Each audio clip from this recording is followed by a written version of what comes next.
In the last part of lesson 2-3, we're going to find the slope of a line given a point and a line perpendicular to it. So basically, we're going to find the equation of a line. In particular, emphasis is on finding the slope. We're going to find that equation by having a point on the line and having another line which is perpendicular to the one I'm looking for. Now, what do we mean by perpendicular? That's the big idea here. So perpendicular simply means that where these two lines cross, they cross at a 90-degree angle. Think about like the corner of a square. So this line here, this one in light red, and this one here, the one in light gray or gray, those two meet at the origin, but they also meet at a right angle. So these two are perpendicular. Now, interestingly enough, let me zoom out just a little bit here. If you look at the slope of the red line starting at the origin, we go up 3 and to the right 2 to get to the next point, which has whole numbers as your x and y value. So we go up 3 over 2. So the slope there is a positive 3/2. So 3/2 is the slope of this red line. Now, what about this gray line here? Well, I'm going to start over here at this point, -3, 2. Notice what would happen. I would go down 2 and to the right 3 to get to the origin. So the other line has a slope of -2/3. Notice the connection here. One of them has 3 in the numerator, the other has 3 in the denominator. One of them has 2 in the denominator, and the other has 2 in the numerator. And one of them is positive, one of them is negative. This phenomenon happens with every single pair of perpendicular lines. And it has a fancy name, negative reciprocal, okay? So a perpendicular equation, if we have one with the slope of a over b, then the slope of the other is going to be negative b over a. So we reciprocate them. That means flip the numerator and the denominator. And then if one of them is positive, then the other one's going to be negative. So let's take a couple of examples here. I'll just state them out. If I have 4/5 as my original slope, then a perpendicular slope is going to be -5/4. Notice we flipped the numerator and the denominator, and we made the thing negative. Now, if we have a number like 3, notice that's not in fraction form, so we're going to do our trick that we did before. We're going to think of it as 3/1. That way I can flip it as a fraction, numerator and denominator swap. We're going to go 1/3, but since my original one was positive, my perpendicular slope is going to be negative. So 3 negative reciprocal is -1/3. If I start with a negative, 7/5 in this case, well, we know that we're going to change it. If I start with a negative, if I negate a negative, that becomes a positive. So the perpendicular slope is going to be 5/7, and it's going to be a positive 5/7. And then similarly with 8, I think of it as 8/1. In this case, it's -8/1. So the reciprocal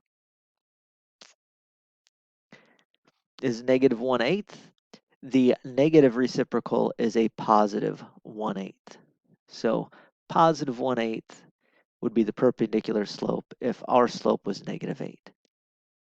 So let's go try a couple of problems. If you want to look at this example 1 problem, by all means go ahead and go through it. You can do that on your own. But what I'm going to do, like I did in the previous 2 videos, is I'm just going to go through the first 2 problems of the cooperative group problems in lesson 2.3c. So the first one says find the equation of a line through point 32 and perpendicular to y equals 1/3 x minus 19. So find the equation of a line through 3, 2 and perpendicular to y equals 1/3 x minus 19. So we know we want y equals mx plus b. The goal is to find the slope. Now the slope of this line is 1/3. I'm not going to write that down more than I've already done it. Slope is 1/3.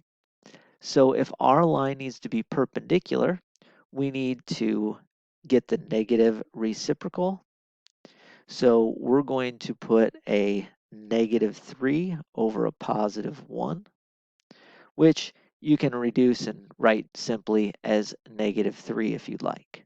Okay, if you want to keep it as -3 over 1, that's fine. But I like to simplify as much as I can. So -3 is the perpendicular slope.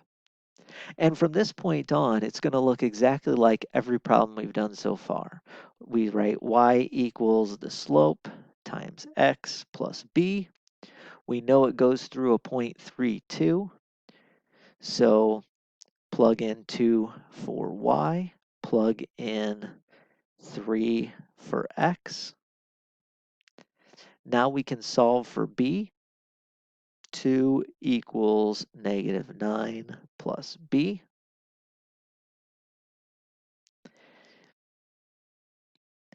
Add 9 to both sides. We get b is equal to 11.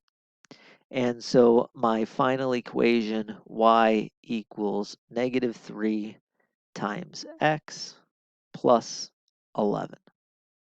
All right. So again, the only difference here from the last set of problems, I should say, is we're dealing with perpendicular slopes. So I have to do the negative reciprocal thing.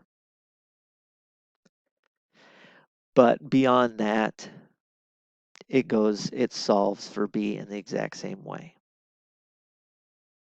All right, let's do one more problem. The next problem says find the equation of the line through point 8, -7 and perpendicular to y equals 2x plus 5. Notice, by the way, we're getting the same points, the same lines as we did in the first in section 2.3b video. But that's fine because now we're using perpendicular instead of parallel. So through 8, -7 and perpendicular to y equals 2x plus 5. Here we go. Y equals 2x plus 5. We get the slope is 2. My line needs to be perpendicular. So my slope is going to be the reciprocal of that, the negative reciprocal of that. That's -1/2. Okay. Flip it upside down to think of it as 2 over 1. Flip it upside down, put it as a negative. All right. Change the sign. -1/2 really doesn't reduce, so I'm just going to write y equals -1/2 times x plus b. Now I can plug in my -7 in for the y and my 8 in for the x because we know that the line contains the point 8, -7, or that the line goes through the point 8, -7. So when we do that, we can clearly see -7 is equal to -4 plus b. Add 4 to both sides, we end up with -3 is equal to b. So now I know my line has to have slope -1/2, has to have b of -3. So the equation of the line has to be y equals negative 1/2 x minus 3, or if you'd rather, negative 1/2 x plus negative 3. So there you go. That's the way to find an equation of a line with a slope that is perpendicular and through a specific point.